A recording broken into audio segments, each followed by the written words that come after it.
Bismillahirrahmanirrahim. Assalamualaikum warahmatullahi wabarakatuh. Bagaimana kabarnya hari ini? Semoga kita semua selalu diberikan kesehatan oleh Allah Subhanahu wa Ta'ala. Amin. Kembali lagi kita di pelajaran Pendidikan Agama Islam dan Budi Pekerti. Kali ini kita akan membahas tentang mengasah pribadi yang unggul dengan tata krama, santun, dan malu. Jadi kita akan membahas tentang tata krama, santun, dan malu. Kita bahas terlebih dahulu tata krama. Tata krama merupakan norma-norma pergaulan yang berkaitan dengan kebiasaan dalam bertindak maupun bertutur kata yang berlaku atau disepakati dalam lingkungan pergaulan antar manusia setempat. Jadi tata krama ini dibentuk ya, ada gitu dan dilaksanakan oleh manusia di lingkungan masyarakat agar terjalin hubungan yang baik dan harmonis di dalam lingkungan pergaulan masyarakat ya. Tata krama mengandung nilai-nilai yang berlaku khusus pada daerah tertentu. Oleh karena itu, sangat mungkin tata krama satu daerah akan berbeda dengan daerah lain. Tapi walaupun tata krama ini berbeda ya antar daerah, tapi tujuannya itu tetap sama gitu ya, mewujudkan hubungan yang harmonis dan rasa tentram di dalam kehidupan bermasyarakat ya. Jadi walaupun berbeda-beda tapi tujuannya sama gitu ya. Kemudian tata krama memiliki makna yang sama dengan etika. Etika adalah aturan perilaku, adat kebiasaan manusia dalam pergaulan antar sesama. Jadi kalau dalam kehidupan sehari-hari, tata krama ini juga biasa disebut dengan etika gitu ya. Kan kalian sering dengar ya etika gitu. Nah, itu etika sama tata krama ini sama gitu ya. Selanjutnya, tata krama atau etika dapat diterapkan dalam kehidupan sehari-hari pada berbagai tempat dan situasi, seperti dalam bergaul di sekolah, di rumah, di masyarakat, bahkan di media sosial. Jadi kalau kita bergaul, baik itu di sekolah, di rumah, atau di masyarakat itu, atau di media sosial, itu kita harus bertata krama dan beretika yang baik ya. Selanjutnya macam-macam tata krama. Yang pertama ada tata krama dalam berkomunikasi. Kita kan kalau sesama manusia ya dengan orang lain kita pasti berkomunikasi. Artinya kita sering berbicara dengan orang lain. Baik itu secara langsung maupun berbicara menggunakan alat komunikasi gitu ya. Nah, dalam berkomunikasi juga ada tata kramanya. Nah, misalnya contohnya harus menggunakan bahasa yang baik dan sopan ya. Jangan memakai bahasa yang kotor dan bahasa yang bisa menyinggung perasaan lawan bicara kita. Kemudian kalau kita berbicara dengan yang lebih tua ya, nah itu pandangan mata kita itu agak ditundukkan dan volume bicara kita itu agak direndahkan gitu ya. Kemudian tidak mendominasi pembicaraan. Maksudnya jangan kita terus gitu yang ngomong, tapi kita kasihlah kesempatan kepada orang lain untuk berbicara juga dan kita menjadi pendengar yang baik ya. Kemudian tidak memotong pembicaraan lawan bicara. Jadi kalau lagi ngobrol, orang lagi ngomong, jangan kita potong gitu ya. Nah, terus kalau kita lagi bertiga, posisinya lagi bertiga sama teman kita, nah kita ini nggak boleh bicara atau nggak boleh ngomong sama salah satu teman kita dengan bahasa yang tidak dimengerti oleh teman kita yang satu lagi. Misalkan teman kita yang satu lagi nggak bisa nih pakai bahasa Sunda, kita ngobrol sama teman kita yang bisa bahasa Sunda tuh, ngomong bahasa Sunda gitu. Kan yang satunya nggak ngerti ya, nah itu nggak boleh ya. Terus juga kalau lagi bertiga, nggak boleh kita bisik-bisik berdua aja sama teman kita, sedangkan yang satu nggak diajak gitu. Nah itu nggak boleh ya. Kemudian tata krama selanjutnya itu menghindari bergurau yang berlebihan ya, nggak boleh bercandanya itu terlalu berlebihan dan jangan tertawa terlalu terbahak-bahak. Kemudian kalau misalkan kita mau berbicara atau mau berbicara dengan orang tapi lewat alat komunikasi ya, lewat telepon, itu tata kramanya kita ucapkan salam dulu. kemudian mengenalkan diri dulu gitu ya. Terus memastikan dulu bener nggak yang kita telepon orangnya gitu. Terus kalau kita udah selesai nelfonnya, jangan lupa mengucapkan terima kasih, kemudian mengucapkan salam ya.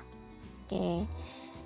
Yang kedua, tata krama berkomunikasi di media sosial ya. Jadi dalam menggunakan media sosial juga ada tata kramanya ya. Misalkan bikin status itu juga ada tata kramanya, pakai bahasa yang baik dan jangan pakai bahasa yang menyinggung perasaan orang yang membaca status kita. Kemudian kalau kalau chat itu juga menggunakan bahasa yang baik, yang sopan ya. Kemudian kalau mau posting foto atau video, itu posting foto dan video yang baik ya, jangan posting foto dan video yang aneh-aneh gitu. Kemudian memasang foto profil ya, memasang foto profil yang baik gitu ya, yang sopan gambarnya ya. Tuh. Selanjutnya, tata krama dalam bersikap. Nah, bersikap itu kan bagaimana kita menggunakan tubuh kita ya. Nah, di sini ada tata kramanya dalam kita bersikap kalau lagi berinteraksi dengan orang lain ya. Misalkan jangan silangkan kaki dan tangan kalau lagi ngomong sama orang ya. Terus lakukan kontak mata lakukan kontak mata yang singkat, jangan terlalu lama menatap mata lawan bicara ya. Kalau lagi ngomong sama orang jangan ditatap terus matanya gitu. Kemudian buatlah jarak antara kedua kaki agar menunjukkan bahwa kita dalam keadaan nyaman dan percaya diri ya. Jadi jangan terlalu tegak banget gitu kalau lagi ngomong sama orang. Kemudian posisikan bahu dalam keadaan santai ya. Bahunya jangan terlalu tegang biar nggak kelihatan tegang ya.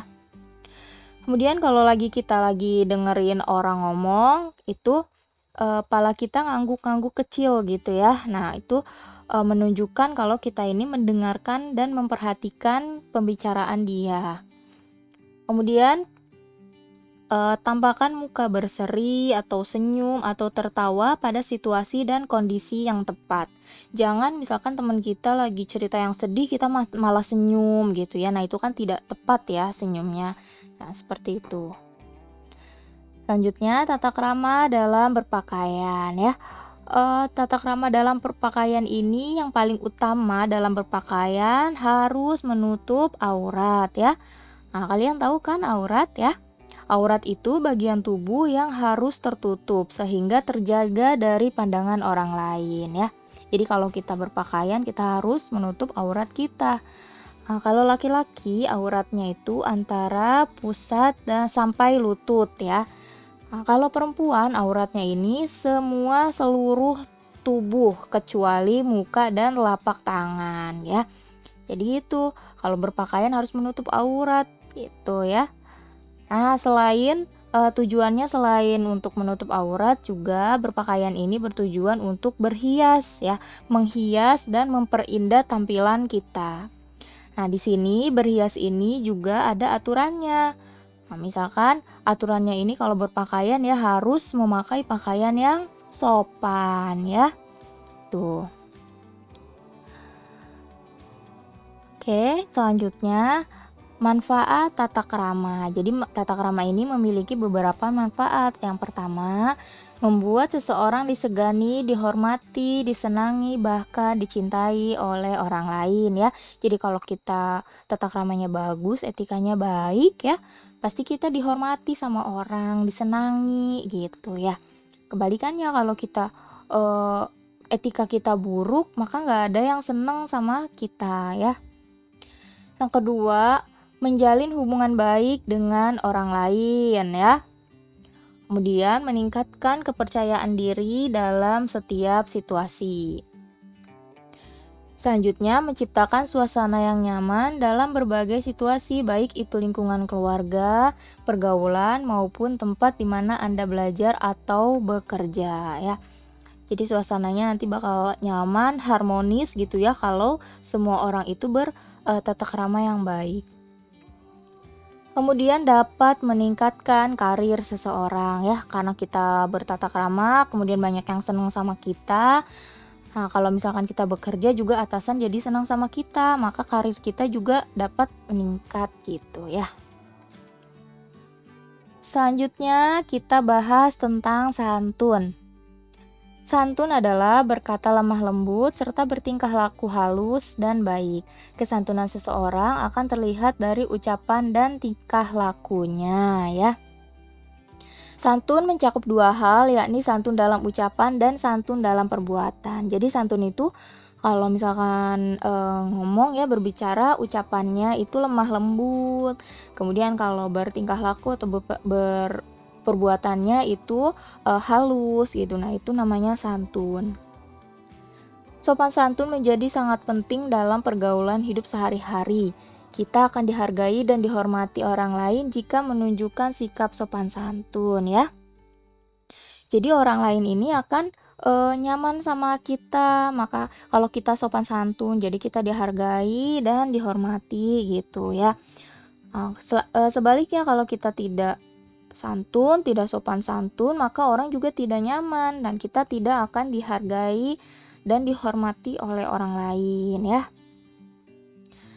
Sopan santun dapat diterapkan di mana saja dan kapan saja, misalnya di sekolah, di rumah, dan di masyarakat ya. Kalau misalkan di sekolah, contohnya kalau ada teman disapa, assalamualaikum gitu sambil senyum.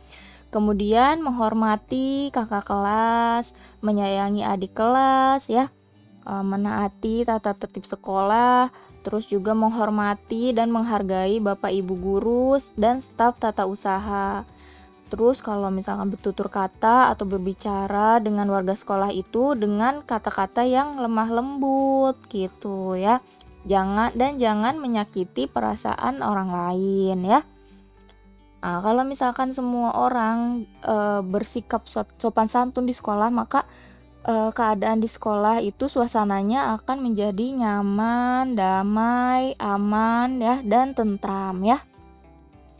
Kemudian sopan santun di rumah, misal contohnya ya kita berbuat baik kepada ibu dan bapak ya, bersikap santun kepada orang tua, nasihatnya itu didengar ya, terus jangan ngelawan kepada orang tua.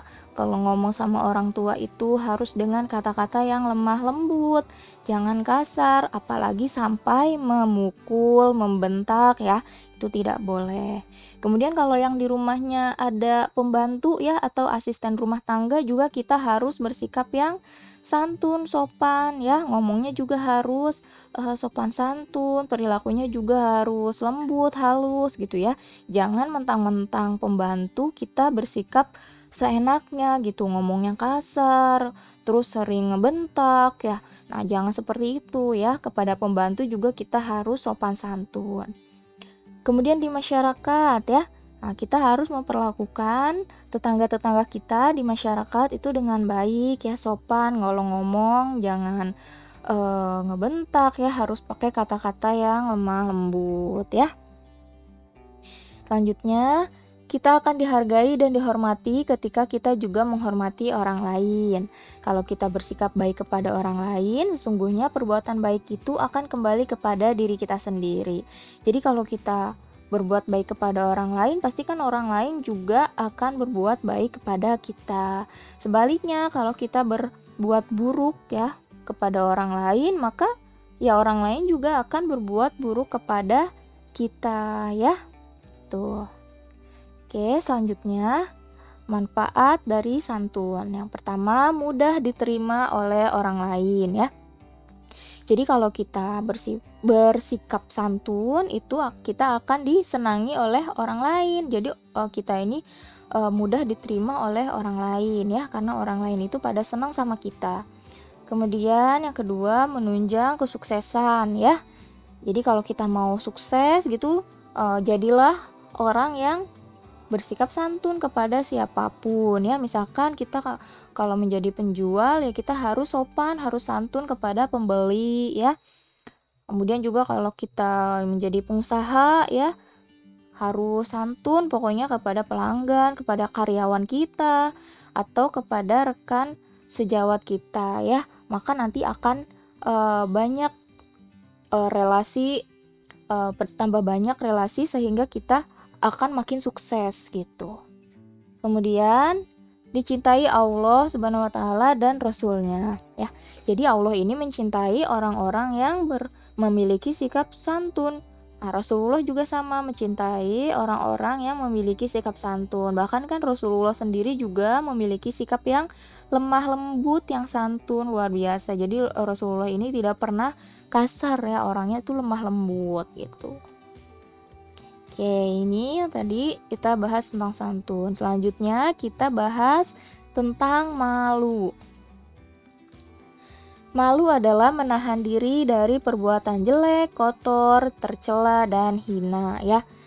Jadi kalau kita malu itu kita akan menahan diri dari perbuatan jelek. Gak jadi gitu berbuat jeleknya tuh, gak mau kita berbuat jelek, gak mau berbuat tercela gitu. Untuk menumbuhkan rasa malu perlu usaha, niat, ilmu, serta pembiasaan ya. Harus usaha, terus juga kita harus niat gitu ya.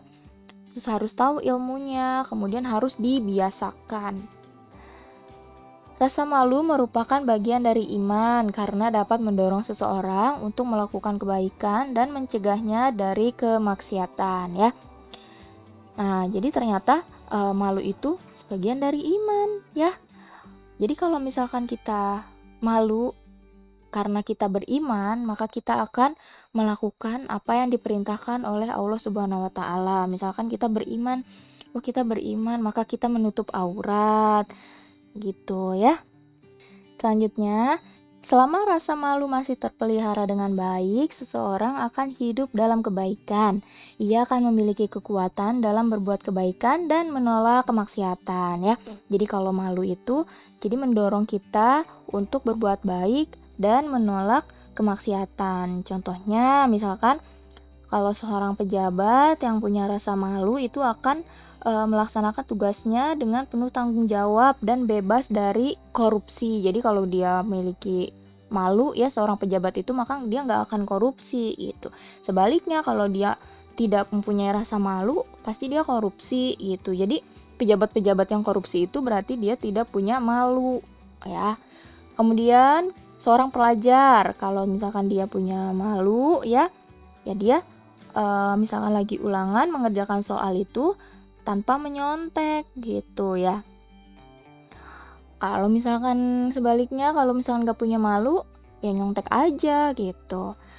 Nah, kemudian pedagang ya, kalau pedagang punya malu, pasti dia akan jujur kepada pembelinya ya. Kalau misalkan barangnya jelek, ya ngomong jelek gitu ya. Jadi tidak berbuat curang kepada pembelinya. Nah, seorang polisi juga nih, polisi, hakim, ya jaksa, kalau misalkan mereka malu dalam menjalankan tugasnya itu tidak akan berani menerima suap ya. Nah, oke. Selanjutnya, malu bukan berarti tidak percaya diri, minder, atau merasa rendah diri ya. Jadi malu itu beda ya sama tidak percaya diri, minder, atau merasa rendah diri. Jadi malu itu bukan itu ya. Misalkan nih contohnya, ada seorang perempuan yang malu menutup aurat, malu memakai kerudung karena minder gitu, takut, minder, malu, takut diejek sama teman-temannya. Itu namanya bukan malu ya, tapi minder ya. Terus juga malu karena mendapat giliran maju presentasi di depan kelas ya. Ada tugas suruh presentasi ke depan, dia nggak mau gitu, karena dia malu. Nah itu juga bukan malu yang baik ya, itu namanya minder ya. Nah, beda ya antara malu dan minder ya. Jadi kita itu tidak boleh malu dalam perbuatan atau hal-hal yang baik dan positif ya, itu tidak boleh malu ya. Malu itu jadi harus dilandasi karena Allah gitu ya. Selanjutnya, rasa malu akan muncul jika kita beriman dan menghayati betul bahwa Allah Subhanahu wa taala itu Maha Kuasa atas segala sesuatu. Allah Maha melihat, Maha mengetahui, dan Maha mendengar ya. Jadi kalau kita percaya nih kalau Allah ini Maha melihat, Maha mengetahui, Maha mendengar gitu ya.